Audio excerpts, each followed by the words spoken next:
bem-vindos a mais um episódio do R3D2 Cast, o podcast do R3D2. E, por favor, já que você está aqui, está nos acompanhando, não fica restrito só aqui no Spotify ou em qualquer outra plataforma que eu já me perdi em tantas aí dos podcasts. Segue a gente lá no Insta também, por favor, @projeto.r3d2. Tem até página no Facebook para mostrar que a gente é professor mocorongo e pré-histórico no /projeto.r3d2, depois do Facebook, tá? E o nosso canal no YouTube, né, pessoal? No www.youtube.com/c/projeto R3D2. E eu sou o professor Rodolfo Lopes. E eu sou a professora Rosê Garcia. Estamos aqui, né, gente, em mais um podcast número 5, prontos para trazer novas informações. Aliás, novas não, né? Vamos redefinir, seria isso, né, Rô? Ou ressignificar, né? O motivo de nós termos determinadas matérias na escola, né? Então, por que aprendemos isso na escola, na sala de aula? Você que ainda se pergunta, de repente está até formado, estudando seu filho em casa e de repente está se perguntando novamente, caramba, gente, eu não lembrava nem disso da época que eu estudava, por que eu estou novamente envolvido com esse assunto? Então, por que eu tenho que aprender isso na escola? E a gente está aqui para te ajudar a responder essa pergunta. E além disso, hoje, com muita alegria, que eu retorno para o povo da minha galera. A Rosi ela já teve os momentos de língua portuguesa aí de várias variantes. Imagina só quando a gente chegar na gramática. E eu que já começo a ficar com medo. Mas hoje nós vamos para um ponto que muito me agrada. Afinal de contas, eu sou atualmente um estudante desta matéria, deste componente. Então vamos lá, Rosi, rufem os tambores, soltem os fogos de artifício que estamos entrando nas ciências humanas de novo. Porque aprendemos história na escola. É isso aí, né? Porque aprendemos história na escola. E nós chamamos uma pessoa especialíssima sempre, né, gente? A gente escolhe os melhores ali da vida real, que a gente já explicou para vocês, que aqui a gente tem essa preocupação mesmo de trazer o professor real da sala de aula, da sala dos professores, para poder trocar essa experiência conosco. E hoje nós estamos aqui com a maravilhosa Janaína Pelulo. Olá! Ela entrou no nosso olá! Aê! Gente, a Janaína é graduada em História, especialista em História, Cultura e Sociedade pela PUC São Paulo e História da Arte pela FAAP. Olha só, uma historiadora completa, gente. E sabe o que é legal? Sabe o que é bacana? Ela também é estudante de psicanálise, tendo atuado na educação básica e na superior com experiência no trabalho com estudantes na inclusão. Mas assim, chega de eu ficar aqui apresentando a Jana, deixa ela se apresentar. E olha só, já estou íntima, a Jana. Se apresente um pouquinho pra gente, Janaína. Tudo bem, gente? Muito obrigada pelo convite. Estou muito contente de participar do R3D2. Eu acompanho o Rodolfo nas redes sociais, né? Então, um colega de profissão muito querido. Atuo na sala de aula desde 2009. São mais de 10 anos dentro da sala de aula, só na sala de aula. Sou formada em História, com 2 especializações, e agora formação psicanalítica, né? Ai, gente, vai ser ótimo esse programa, porque vocês percebam bem, além de falar de história, ela vai ajudar a gente nos nossos demônios aqui. Ela vai... Coitada dela, vai gente. Vai fazer uma análise da gente aqui. Que medo da gente perto da Janaína, gente. Que medo, viu? Não, brincadeiras à parte, Jana. Então, seja muito bem-vinda. Nós estamos muito felizes mesmo por você estar aqui contribuindo conosco. Eu que agradeço. Muito obrigado mesmo. E, claro, gente, quem já está acompanhando o podcast sabe que eu tenho um quê de advogado do diabo com os nossos entrevistados, nossos amigos aqui. São amigos, mas não quer dizer que eu nunca deixo eles na berlinda, né? Então, pra gente começar já esse bate-papo aqui legalzinho, Jana, aquilo que é ensinado na escola para você, né, professora de história, dentro do componente, né, de história, é de fato a história ou seria outra coisa que é ensinado dentro da matéria? Eu acho que para responder essa pergunta a gente precisa entender o que é história.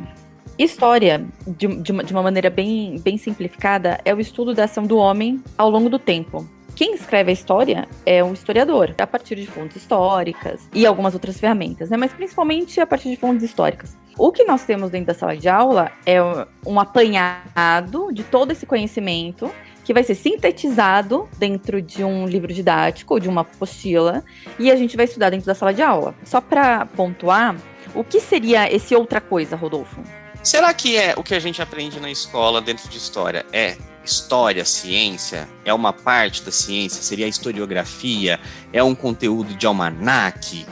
A história, ela não trabalha sozinha, né? Ela se apoia em ciências vizinhas, né? A gente tem a biologia, a paleontologia, diversas ciências, né? A geografia, que a gente se apoia. A história, ela não consegue fazer o seu serviço sozinho, né? Uma fonte histórica, como por exemplo um fóssil, a gente vai precisar da ajuda de outras ciências para poder se utilizar daquela fonte histórica, né? O conteúdo do 6º ano, começo desse conteúdo, a gente vai falar sobre a evolução do homem e alguns alunos, nossa, mas isso é porque é muito conteúdo de ciências. Olha que interessante, multidisciplinaridade, né? Que a gente fala tanto, pelo menos novos estudos têm mostrado, né? Que nada fica preso em caixinhas, né? Que Sim. Uma coisa depende muito da outra. Bacana isso. E, Jana, e a história na escola, você acha que ela está mais próxima da pesquisa e dessa produção científica, né? Porque você comentou ali das ciências afins, né, que estão muito próximas da história, que no caso, dentro da faculdade, cada uma vai estudar ali uma parte mais específica, né? E no final das contas acaba entrando na hora do conteúdo ali dado em sala de aula, né? Mas você acha que ela está mais próxima dessa pesquisa e dessa produção científica, ou de repente mesmo da contemplação dos fatos e desses eventos de almanaque que o Rô falou, né, e da enciclopédia? Eu gostaria de dizer que ela está próxima da pesquisa e do desenvolvimento de conteúdo, né? Mas não está. Ela está mais próxima à contemplação de fatos históricos, né? Quando a gente pensa no ensino, no desenvolvimento de um pensamento crítico, historiográfico, eu gostaria de dizer que, nossa, eu levo para a sala de aula muitas fontes históricas e que a gente trabalha em cima de uma produção de conhecimento historiográfico junto com os alunos, estudando fontes históricas que, por vezes, são negligenciadas e não são contempladas por livros didáticos, mas não é isso, né? Mesmo que a gente pense numa situação ideal de 10 alunos por sala de aula, né? Eu tenho só 3 horas semanais para poder trabalhar e dar conta de um conteúdo, porque você não tem um tempo ali para desenvolver e fazer passar por todos os processos que você precisa para desenvolver algum assunto. Não, eu tenho 3 horas ali contadas no relógio, né? Que não são horas de relógio, né, Jana? São horas-aula. De 45, 50 minutos, né? É. E alguns colégios só tem 2 aulas semanais. Eu já peguei situações aí de na grade, nem grade remota, né? De ter 2 horas aula de história, ter 2 horas aula de geografia. Isso é uma realidade dos componentes de humanas. Até o Marcelo comentou, outra convidada nossa também comentou dentro de língua portuguesa, em literatura, dessa falta, né? Essa carência de tempo que a gente tem para poder executar o objetivo que colocam pra gente. Não, e ainda pegando o seguinte, né, já que ele tá falando de realidade, né, lembrando que fala-se 50, 45 minutos, porém tira-se a parte burocrática, né, também. Então Sim. A gente tem aí um tempo ainda mais reduzido. Sim, entrei na sala de aula, comecei a trabalhar e vamos aí desenvolver, vamos pensar, fazer exercícios, ler, discutir, mas não, eu preciso organizar a sala de aula, eu preciso cumprir ali a chamada, enfim, fazer toda a burocracia que vocês conhecem, e aí vamos começar a nos concentrar para, né, fazer a atividade proposta. E é isso que acontece, e eu imagino que seja a realidade de, assim, quase todos os colégios e em todas as disciplinas, né, que a gente não trabalha de maneira ideal. O que é esse ideal, né? O que é o ideal, assim, estou longe dele, não estou trabalhando. E aí a gente vai mais para uma história narrada, né? Aconteceu isso, por causa disso, bora pro próximo conteúdo, né? Falando sobre isso, gente, de realidade ideal, eu vou expor uma questão aqui, né?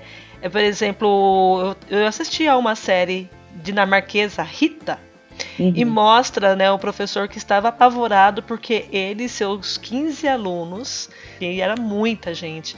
Nisso, assim, na verdade, professores, eu olhei para o meu marido, que também é professor, e comentei, gente, ele está apavorado com 15 alunos. Sim, é um excelente ponto o que a Rosi falou, uma série dinamarquesa, né? E eu acho que esse é um dos nossos erros, né? Quando a gente tá nas nossas reuniões pedagógicas e discutindo e pensando novas pedagogias, novas propostas, é trazer a realidade de outros países para o nosso. Né? Há uns 2, 3 anos atrás estava o furor assim com as escolas da Nova Zelândia e todo mundo querendo trazer o que as escolas da Nova Zelândia faziam, que a pedagogia criativa, se eu não me engano, enfim, eles não têm uma grade horária, eles vão se autorizando, os alunos, né? E aí eu fiquei assim, ouvindo e pensando, gente, qual é, primeiro, a formação desse professor, né? Qual é a realidade da sociedade em que eles vivem e como que a gente vai aplicar isso aqui nas nossas escolas, né?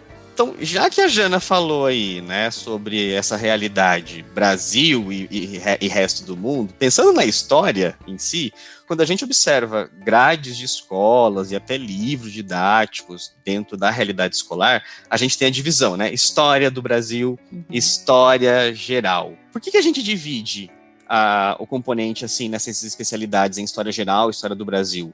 E existem também, de repente, outras maneiras de a gente fazer essa divisão de especialidades no contexto da escola? Olha, eu nunca havia pensado nisso, mas pelo pouco contato que eu tenho com outras formações de outros países, eu acredito que seja um consenso geral, né, se estudar a história dessa forma, né, se estuda a história do seu país e a história do mundo, né, eu acho sensacional. Principalmente no Brasil, porque assim, tem muita coisa para ser desenvolvida dentro da história do Brasil. Na história do Brasil, nós não temos um momento em que somos extremamente patriotas, onde tivemos que lutar pela nossa independência ou pela nossa república, e é necessário desenvolver nos alunos uma consciência coletiva de brasileiro. Vamos pensar na nossa vizinha Argentina, ou na América Latina, né? Assim, eles lutaram pelo seu país, pela sua liberdade, derramaram sangue pela sua independência, e hoje eu acredito que eles estejam com uma consciência coletiva política maior do que a que nós temos aqui no Brasil, né? E essa consciência, ela precisa ser trabalhada dentro da história do Brasil, assim.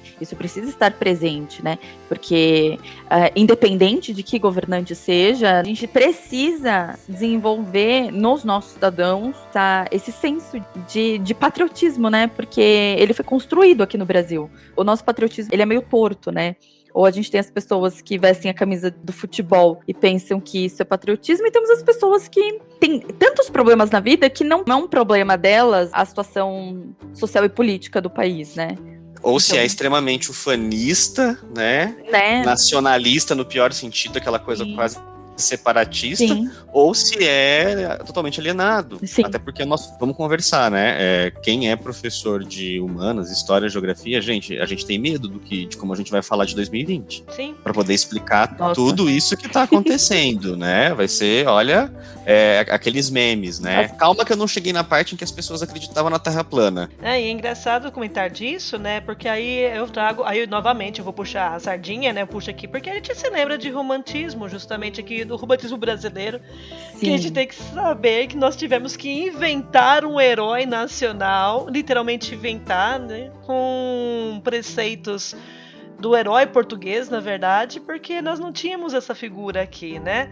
Uhum. Então, assim, quando a gente fala dessa questão dessa construção de nacionalidade, a gente pensa que, inclusive, os nossos primeiros heróis eram falsos, porque não eram pessoas que existiam, né? Sim. E trabalha isso com o Tiradentes, né? Foi colocado como herói nacional e era uma pessoa que estava lutando pela liberdade de Minas, né? E aí a gente tem a construção, né, de todas, assim, porque a gente não teve um herói, a gente não teve um movimento de libertação, seja da independência, seja da proclamação da República. Então, isso é muito interessante, né? E aí chega na nossa próxima questão. Porque com tantas coisas que hoje a gente se vê discutindo, né, como o Rodolfo comentou, né, de nós estarmos novamente discutindo se a Terra é geóide ou se é plana, né, aquelas coisas todas, as pessoas colocando em xeque. No final das contas, né, por que se estuda história na escola, sendo que as pessoas, de um modo geral, acham que isso é muito palpável, é muito simples de ser discutido?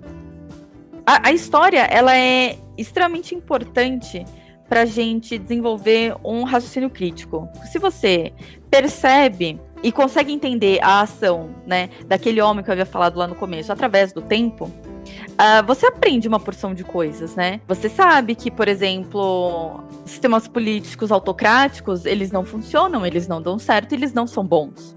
Você consegue perceber que a nossa melhor escolha, por exemplo, é a democracia. Eu acho que, no fundo, quando a gente está lidando ainda mais com crianças, né, em sala de aula, 6º ano, 7º ano, sempre tem uma moral, né? Sempre tem uma... Qual é a moral da história, né? É aprender a pensar criticamente, né? É legal que tava falando, né, do movimento anti-vacina que a gente está vivendo hoje, e aí na história do Brasil, que a Jana mesmo já falou, né, que faz falta, né, é importante, faz falta de ser estudada, ela tem vários hiatos aí que complicam a vida de quem ensina e aprende história no nosso país. Lembrar da revolta da vacina, se todo mundo tivesse essa consciência toda, tivesse entendido que foi, e tá nos currículos para poder ser estudado, tá em conteúdo de livro didático, né, será que a gente estaria vivendo essa situação lastimável? Assim, usando de exemplo que a vacina forçada também não dá certo. Né? Fazer um negócio obrigatório ali, né? E aí medir esforços com essa opinião, ao invés de construir um discurso de convencimento que a gente está sendo convencido graças a mais de 4 mil mortes diárias. Concordo. É a falta da história. É extremamente necessário, né? Para você conseguir discernir, né? Quais são as intenções por trás do que estão colocando para você, né? Eu acho isso fundamental no ensino da história, você desenvolver isso com seus alunos. O que tá por trás disso, né? Que são as interpretações das fontes, dos documentos, tudo que a gente precisa, né? E hoje, você acha que a gente já se rompeu com aquela visão tradicional de se ensinar história? Que a gente vive falando, isso aqui é muito tradicional, o pessoal não gosta de história, né? Hoje você acha que a história continua sendo ensinada dessa maneira como é apregoada aí, né? Tradicional, ou a gente já rompeu? Eu acho que algumas camadas sociais têm acesso a um ensino de história e outras têm acesso a outro ensino de história. Eu tô quase me sentindo a Gabi agora, né, Gabriela? A mulher Gabriela, fale mais sobre isso. O que seria um ensino tradicional, né? Seria eu ter os meus alunos enfileirados dentro de uma sala de aula, nós usarmos um livro tanto físico quanto digital hoje, né? Não importa. Isso ainda para os mais, assim, para uma camada intermediária, né? Mas vamos pensar na escola pública. O cara que vai para a escola, né, senta ali enfileirado, um atrás do outro, com um livro, quando tem um livro, quando ele pôde comprar, quando não é escola, que empresta e depois pega de volta, né? E ele estuda uma história que é falada, não tem um computador, um filme, não tem alguns recursos. Tem uma classe média, né, uma camada intermediária que tem o seu livro digital, o seu tablet, tem algumas mudanças, né, para aquela camada mais pobre, consegue ver um filme, eles têm acesso à internet, e tem as pessoas da elite, né, assim, quando a gente pensa no ensino, a gente precisa pensar na estrutura do lugar, né, se eu quero que o meu aluno aprenda história de São Paulo, por exemplo, e eu tenho recursos para isso, eu vou levá-lo para estudar a história no centro de São Paulo, vamos entrar nas igrejas, vamos entrar, observar a geografia, vamos passar o dia, quiçá a semana. Mas se nós não temos esses recursos, a gente vai ficar com o nosso ensino, né, tipo, assim, com a nossa oralidade apenas, né. Quem tem acesso a mais recursos vai ter uma educação diferente. Assim, nem dizer se é melhor ou pior, porque eu sei que o professor que tá lá, ele tá dando o seu melhor, né? Ele está usando todo o recurso que ele tem à sua disposição.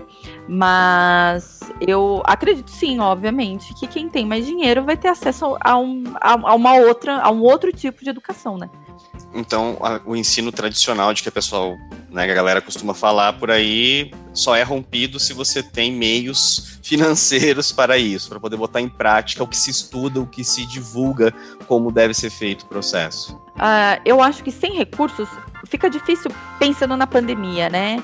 Uma família que tem 5 filhos, um celular para todo mundo.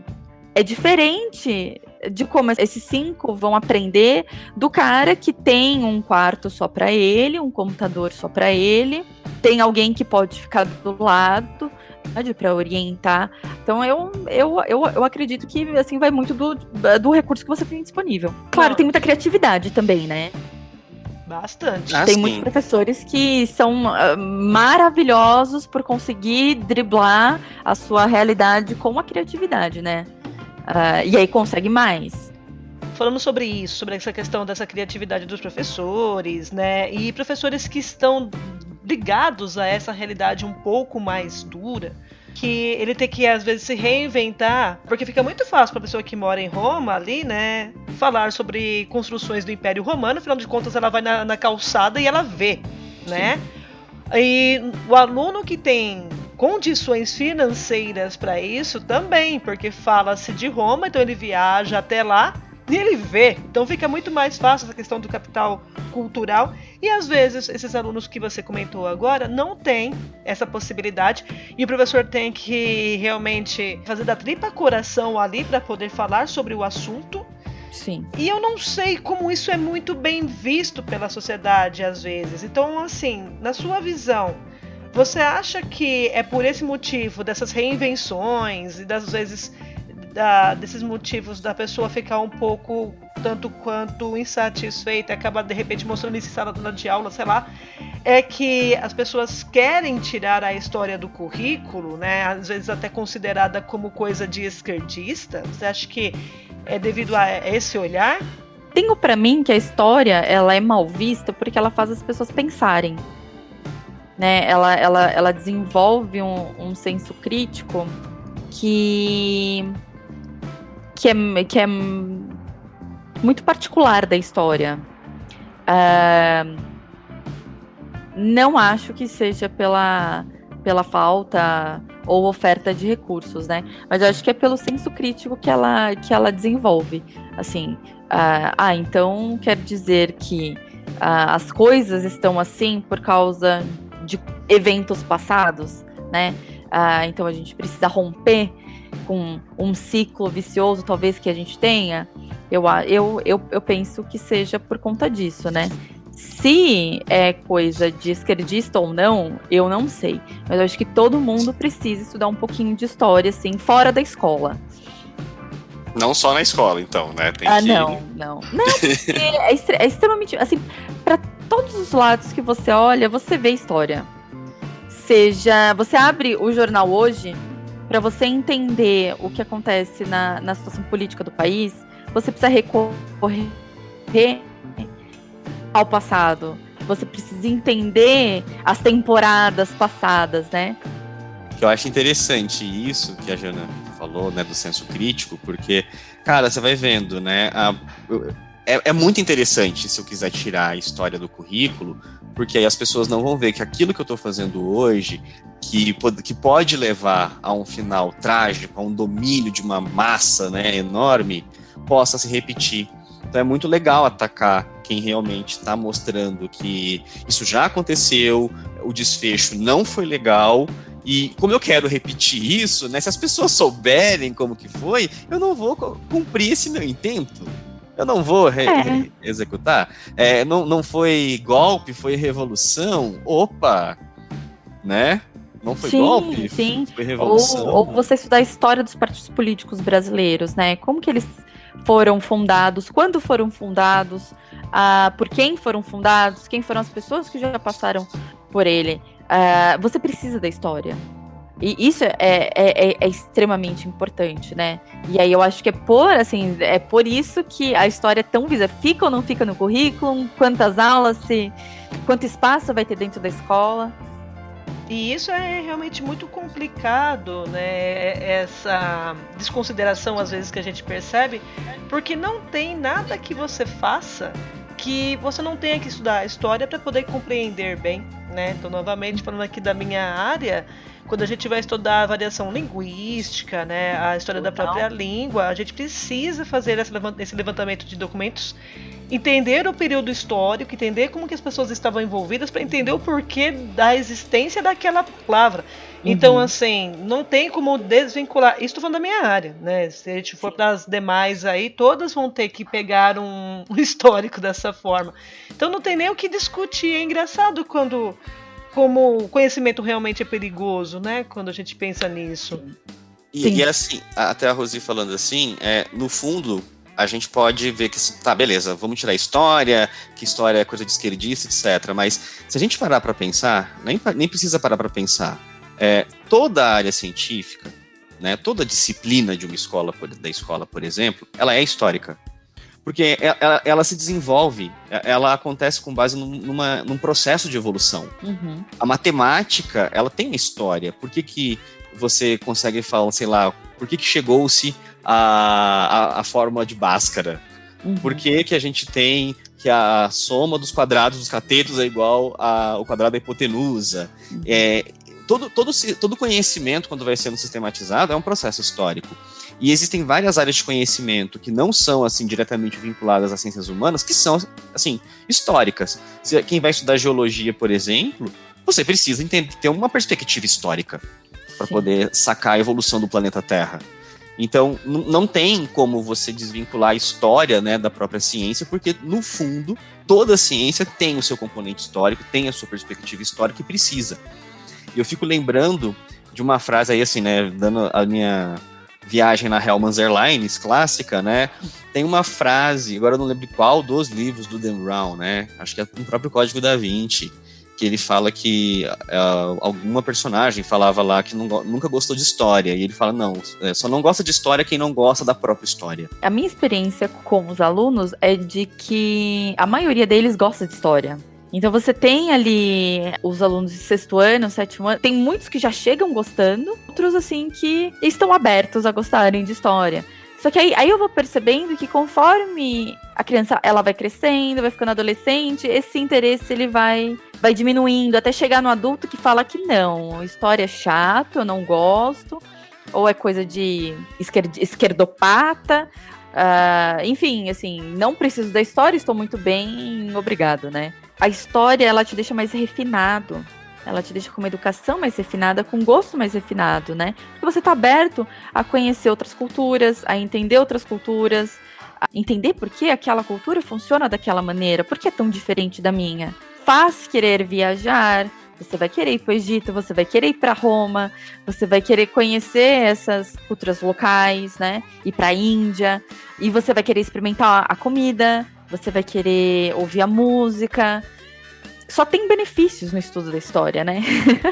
Vou ter que comentar isso porque eu não sei qual é a sensação de uma pessoa que não tem isso. Porque, por exemplo, eu e Rodolfo, nós temos uma chamada de aula pública, né? E quando a gente vai ali para o centro de São Paulo, principalmente para o Teatro Municipal, uma das coisas que eu falo para os alunos é: imagina que você está sentado, que geralmente a gente senta ali na escadaria, né? Imagina que você está sentado num lugar onde o Oswald de Andrade pisou. Imagina que você está pondo a mão no mesmo corrimão, que a Tarsila do Amaral um dia tocou. Então, é aquele grau de importância que eu sinto, que eu tenho por ter passado alguém lá que a gente considera como imortal, porque o nome ficou para todos sempre, né? Então, como é você não ter esse sentimento, né? Simplesmente não refletir sobre isso? Eu não consigo entender. Sim, eu super entendo a Rosi e concordo. Só que eu também vou colocar que essa situação é um privilégio, né? assim, de alguma, de uma camada da sociedade que pode, né, ir até o centro de São Paulo, né, ir ao Teatro Municipal. E aí tem outra função, a história, além do próprio conhecimento, mas que é o de transformação, né, porque aquele cara que não tem essa situação tá em outro estado, tá no interior do país, né, que não tem quase o acesso direito à escola, ele tem que entender o porquê ele está naquela situação, né, e cobrar mudanças, seja elas públicas, seja elas privadas, enfim, da maneira que você quiser imaginar, mas assim, ele precisa ser acordado, que ele precisa ter acesso a esse momento, né. Eu tenho uma passagem com a Janaína, num dia que eu estava comentando que na época do colégio, na escola, quando eu estava na escola e também na faculdade, que eu ia muito para cidades históricas mineiras para poder fazer os nossos passeios. Hoje em dia o pessoal chama de estudo do meio, passeio pedagógico, a gente ia em excursão mesmo. Então que tinha excursões para Ouro Preto, para São João del Rei. E eu lembro da Janaína perguntando, como é que alguém não vai aprender história estando lá em Minas Gerais? Olha para onde vocês fazem os seus passeios.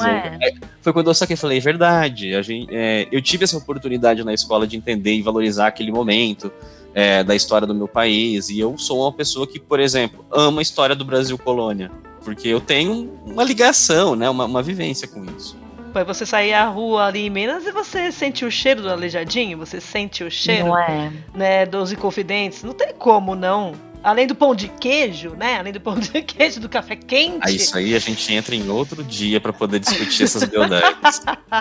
E eu lembro de ter entrado em contato com esse sentimento quando eu fui para a Itália em 1999.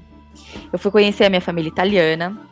Foi rápido, foi um mês. Nunca mais depois voltei para a Itália. Ainda volto um dia. Mas os meus primos de lá, eles... A cabeça da brasileira, né, que estuda em escola pública, né? Tipo, e eles falando que não, a gente foi para Roma com a escola. E eu, oi, vocês foram para Roma com a escola? E aí eu comecei, eu tinha 13 anos, né? Eu falei, poxa, eles aprendem história indo para Roma, né? Porque tem diferença, né? Assim, tem, assim, diferença. Você estudar a história do seu país ali, né? Porque essa é uma outra ferramenta, né? Que o professor dispõe, assim, é uma forma muito antroposófica, né? De se estudar a história, né? Você tá ali em loco. E aí eu falo de novo, quem não tem essas oportunidades, é para isso que serve a história, né? Esse poder de transformação social da pessoa entender, né? Que ela também deveria ter este acesso. Não é querer que ninguém tenha, eu também tenho que ter. Exato. E Jana, como que é ser professora de história? O que é história para você? É de uma responsabilidade muito grande. É ser o responsável pelas transformações imediatas que a gente vai ter na sociedade, assim, imediatas que eu digo, daqui uma década, né? Porque, encaixando ainda o que eu estava falando na outra questão, é o de você despertar essa consciência, né? De você tem que saber, né, o que você fala em sala de aula, você tem que saber, né? Às vezes você não pode agir de uma maneira espontânea, infelizmente hoje, né? Você não pode ser muito espontâneo. Você tem que ser responsável, né?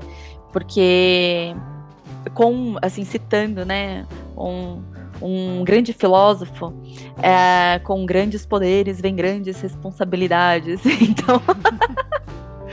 Legal. E o que é história pra Janaína? Pra mim... aí eu vou ter que pagar uma análise pra você, Rodolfo. Pra mim, é transformação. Eu acho que eu acho que tudo que você quer aprender na sua vida... Porque, assim, conhecimento, ele não pesa pra você carregar, né? Eu acho que é uma das poucas coisas que a gente pode aprender quase que de graça, né? Poder transformador. Porque, assim... Primeiro que você sempre vai ter que voltar a ela em algum momento, né, da sua caminhada. Você sempre vai ter que olhar um pouco pro passado em algum momento. E ela é uma amiga, né? Ela é uma super amiga. Tipo, a história ela sempre vai estar lá. Eu amei. Ai, que bom. Eu também, a nossa conversa não chegou ao fim já, né? Ai, gente, infelizmente chegou e assim, fechou com chave de ouro. Adorei, assim. A sua amiga, ela sempre vai estar lá. Sim. Né? E aí, quando uma grande amizade é negada pra gente, né, a gente fica perdido. É justamente isso, é lindo. É a chave de ouro que nós precisávamos pra poder encerrar o programa de hoje, é isso mesmo. Ai, eu adorei, gente. Foi uma conversa muito boa. Vocês são sensacionais. Que fofo. Até parece. Olha a maravilhosa aqui falando pra gente, pros meus mortais. Até parece. Nossa, Jana, muito obrigada por esses esclarecimentos. Muito obrigada por ter trazido essa visão pra gente, né? Foi extremamente importante, foi extremamente elucidativa. De uma maneira direta e clara pra gente a respeito do que tem, de como está a situação da história, e em se tratando até de uma perspectiva histórica, o quanto ela avançou e também não. Muito obrigado, Janaína, pela disponibilidade, pelo papo. Foi fantástico. Contamos com você para mais situações, para mais participações também no R3D2. E assim, né, gente? Nós finalizamos essa conversa, esse papo, mas fiquem ligados que novos, né? Porque estudamos isso na escola virão aí, né? Fora. Continuaremos. Temos mais episódios nessa série, minha gente. Aguardem. Opa, vocês podem ficar tranquilos que a gente. E se não tiver, a gente inventa, tá bem? E também continua conosco lá nas nossas redes, né, pessoas? Nas nossas redes sociais, no youtube.com/c/projeto R3D2 com as nossas lives. E em breve nós teremos aí novidades também no nosso canal do YouTube, então fiquem ligados. E na nossa página do Facebook e Instagram, o @projeto.r3d2, para seguir lá com as nossas dicas e efemérides. Assim como você também pode entrar em contato conosco se vocês quiserem, tiverem alguma sugestão, alguma proposta no projeto.r3d2@gmail.com. A gente pode até demorar um pouquinho para responder, mas nós respondemos todo mundo. Com certeza. E é isso, gente. Muito obrigada pela companhia hoje. Esperamos vocês no próximo episódio. Até a próxima, pessoal. Mega beijo. Beijo!